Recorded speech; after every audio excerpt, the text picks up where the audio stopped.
Dopo 3 mesi di assenza del Consiglio regionale da Palazzo Ferrofini, riprendiamo i lavori fisicamente nella sede classica, storica del Consiglio regionale del Veneto, del Parlamento dei Veneti.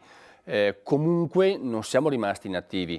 In questo periodo abbiamo fatto 7 sedute del Consiglio regionale, abbiamo approvato 9 leggi nonostante appunto la chiusura, chiamiamola, il lockdown a livello italiano. Siamo fra le regioni, anzi la regione che ha fatto più leggi in questo periodo.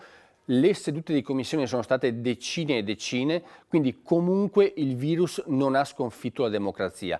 Però è anche giusto adesso ritornare alla normalità, ritornare ad essere operativi nella sede classica, storica, istituzionale, e con questo i lavori di oggi vedranno l'approvazione di leggi importanti, una legge sulla famiglia, sulla natalità, un'ulteriore variazione di bilancio per l'emergenza coronavirus, quindi ancora una volta il Consiglio regionale opera a favore dei veneti.